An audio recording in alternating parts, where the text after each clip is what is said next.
जैसा कि आप जानते हैं, शेयर मार्केट तो सब लोग ऐसे देख रहे हैं कि जैसे बिल्कुल मंदी आ गई है और बढ़ता नहीं है। मैं मेरे वीडियो में काफ़ी बुलिश रहा हूँ और बार बार ये बोल रहा हूँ कि ट्रेंड बुलिश है। कई सब्सक्राइबर्स काफ़ी कमेंट कर रहे हैं कि मैं ओवर बुलिश रहता हूँ और मैं ओवर एज्ड हूँ, इसलिए आप मार्केट का प्रेडिक्शन छोड़ दें। लेकिन उन बंदों को मैं ये बताना चाहता हूँ कि मैं बोल रहा हूँ कि मार्केट बुलिश ट्रेंड है, तो बैंक निफ्टी 50,000 से 53,000 पॉइंट आ गया, तो क्या मैं गलत था? आप शेयर बाजार में नहीं कमा सकते हैं, वो आपकी विफलता है। You can't play the game properly. मैं बार बार बोल रहा हूं कि मार्केट बढ़ेगी, ट्रेंड बुलिश है। और देखिए, बैंक निफ्टी 53,000 पे आ गया और मैं डंके की चोट पर कहता हूं कि अब वो 54,277 को छुएगा और निफ्टी जो है वो 25,500 तक पहुंचेगा विद इन नेक्स्ट 30 डेज। शायद वो लोग कमेंट जो करते हैं 2-3 लोग कि अंकल आप बूढ़े हो चुके हो, आप प्रेडिक्शन करना छोड़ दो, तो वो मुझे बताए कि निफ्टी बैंक कैसे 53,000 तक पहुंचा। बताइए, 50,000 से 53,000 विच मीन्स 3,000 पॉइंट का उछाल इसमें आ चुका है। हम ऐसे भी से सोच सकते हैं कि 54,000 से 53,000 तक क्यों लुढ़का। देखिए, आप इतना समझिए बाबू लोग कि मार्केट है, ये बढ़ती है, गिरती है, गिरती है, बढ़ती है, लेकिन ओवरऑल जो ट्रेंड है उसकी बात हम करते हैं। वो मैं अब भी कह रहा हूं कि बुलिश है। निफ्टी 25,500 और बैंक निफ्टी 54,200 प्लस। लिख ले वो जवान लोग जो कि शायद मुझसे ज़्यादा जानते हैं स्टॉक मार्केट। आप देखो कितनी बढ़ गई है मार्केट। आप स्टॉक स्पेसिफिक जाएं तो भी देखिए कहां पहुंचा है शेयर मार्केट। आपको लॉस हुआ इसलिए मार्केट गिर गई, आपको प्रॉफिट हुआ तो मार्केट बढ़ गई। ऐसे लोग कभी मार्केट में टिक नहीं सकते हैं। मैं ऐसे लोगों को कहूंगा कि आप मार्केट छोड़ दीजिए प्लीज, अदरवाइज रास्ते में आ जाओगे। पता नहीं है मार्केट का आपको। 300 पॉइंट ऊपर जाती है तो ही मार्केट चली है, ऐसी बात नहीं होती मार्केट में। 50,000 कब हुआ था और कितने दिनों में 3,000 पॉइंट बढ़ के बैंक निफ्टी 53,000 प्लस हो गया? आप देख लीजिए अपने हिसाब से। तो ये बुलिश ही ट्रेंड है, बिल्कुल बुलिश ही ट्रेंड है। खैर कोई बात नहीं, भगवान ऐसा लोगों का भी भला करे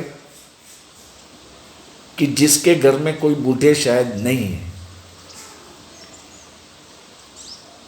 मैं उनको रिस्पेक्ट करता हूँ, लेट देम बी हैप्पी। और ये बताना चाहता हूँ कि अगले सप्ताह मार्केट बुलिश रहेगा।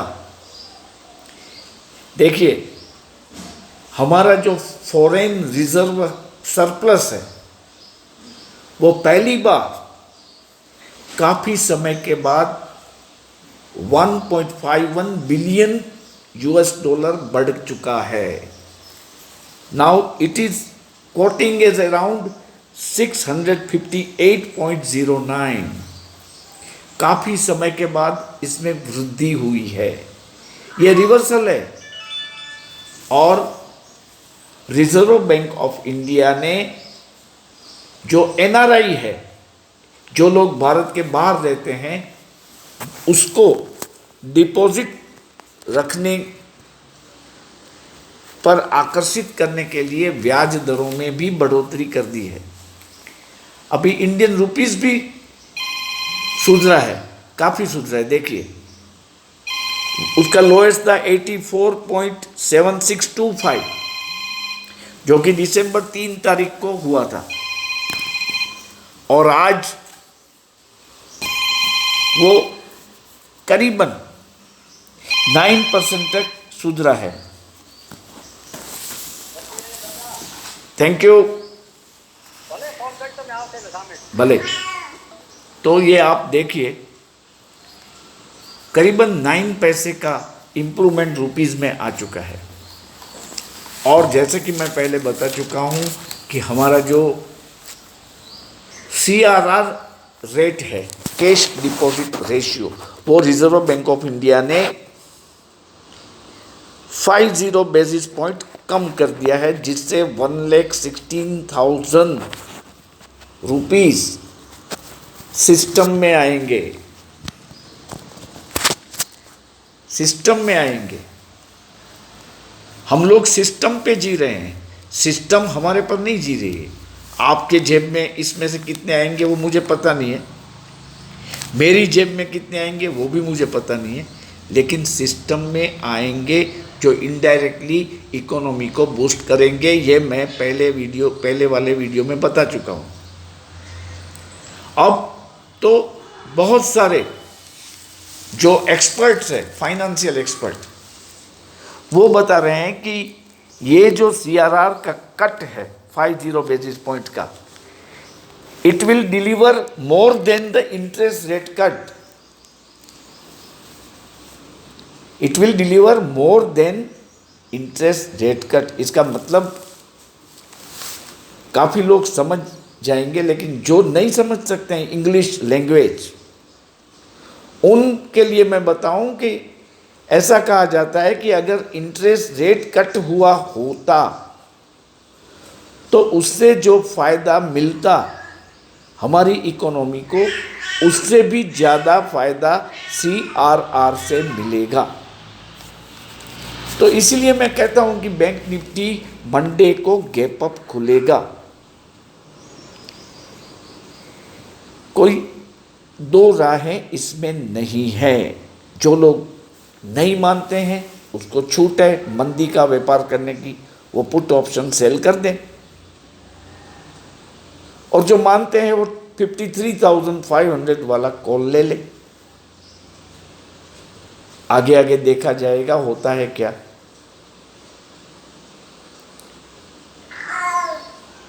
मैं बुलिश रहा हूं, विम्ड्रिकली बुलिश रहा हूं, और अब भी बुलिश हूं।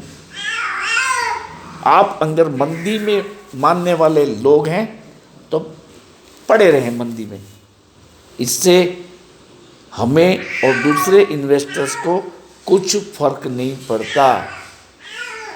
आप देखें, आएगी मंदी भी आएगी, लेकिन ओवरऑल ट्रेंड जो है वो बुलिश का है। आप देखेंगे कि अब भारतीय बैंकों में जो फॉरेन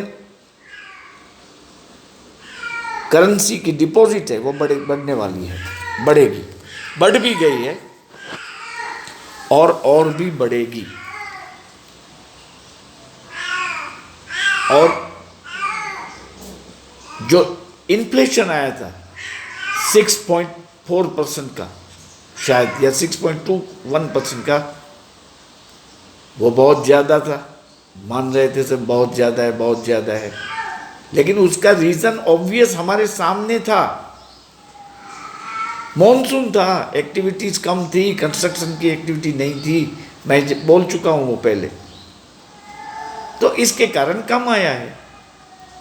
फूड प्राइस शोरिंग बढ़ रहे थे, तो इन्फ्लेशन ज़्यादा आया। और जीडीपी का जो कम फिगर है, इसका भी यही एक बड़ा वजूद है कि मैन्युफैक्चरिंग सेक्टर में धीमापन आ गया था, और अब वो डे टू डे सुधरेगा।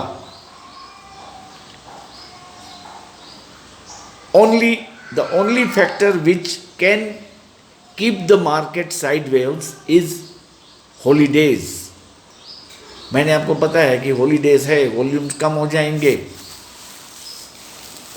लेकिन ओवरऑल ट्रेंड जो है उसकी बात मैं बार बार कहता हूं, वो बुलिश है,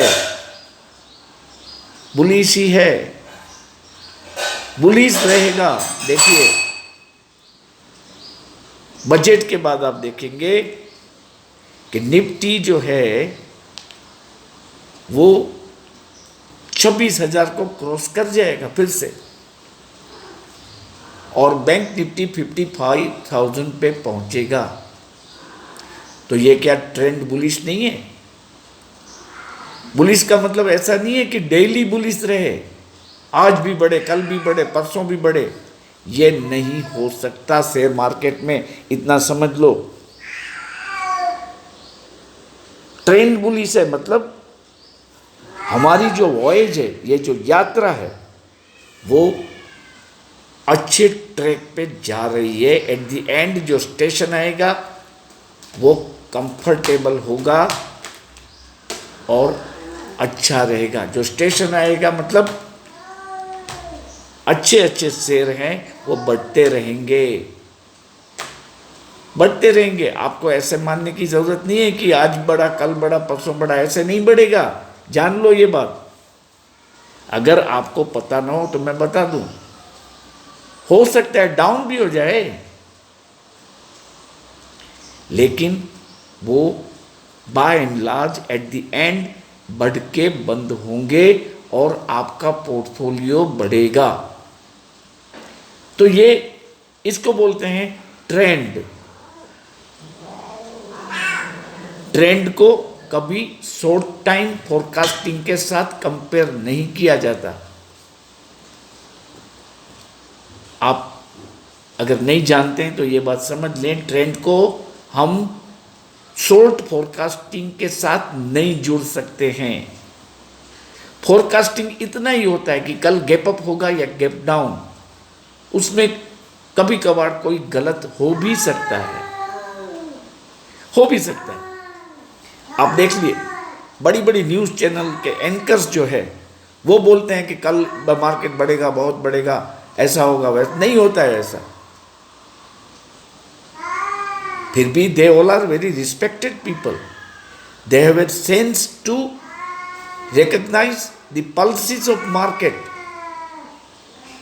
हो सकते हैं गलत, respectfully, because they are trying to dig out something different. देखिए वो बैठे नहीं है, एनालिस्ट करते हैं, चार्ट देखते हैं, ग्लोबल क्लूज को बारीकाई से देखते हैं, पास्ट एक्सपीरियंस, हिस्टोरिकल बैकग्राउंड, ये सब देख के वो बताते हैं कि ऐसा हो सकता है।